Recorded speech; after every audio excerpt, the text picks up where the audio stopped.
Sowing seeds in modules is a great way to reduce transplant damage. You can even make your own modules by recycling old newspaper. It's coming up to the time of year now to sow things like tomatoes, aubergines, put them on a nice warm windowsill inside.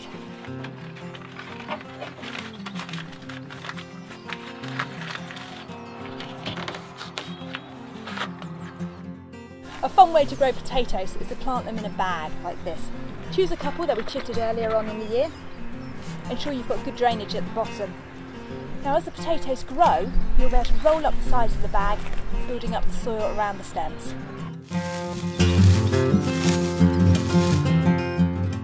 Now that the ground's warming up a little bit, there's opportunity to sow a few sort of risk-free veg, things like carrots, beans, peas and leeks.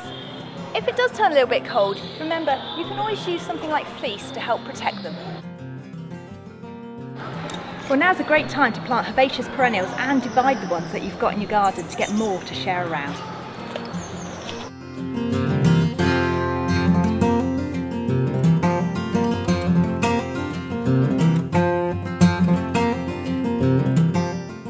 Blossom on early flowering fruit trees, like these peaches, could well need protecting at this time of year from frost.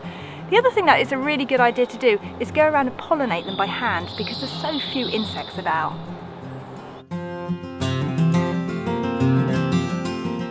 The beginning of the spring is a great time to clean up our houseplants. Here in the rainforest biome, we just spray them over with water. At home, I tend to put them in the shower. The other thing that is good to do at this time of year is to pot them on. So choose a pot which is actually only just slightly larger than the pot that it's in at the moment.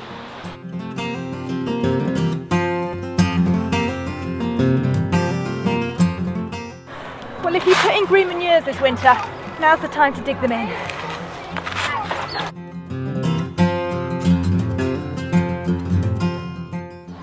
So by removing all these dead flower heads from the narcissi, we're allowing them to build up their reserves to put on a really good flowering show for us next year.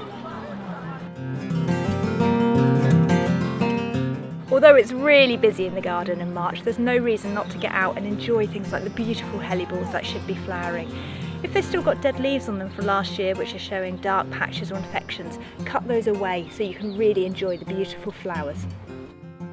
Well, sadly it's the time of year where we have to cut back the stems on our beautiful cornus and willow, but we can use these stems to make really lovely sculptures or things like edging, willow hurdles to go around the garden.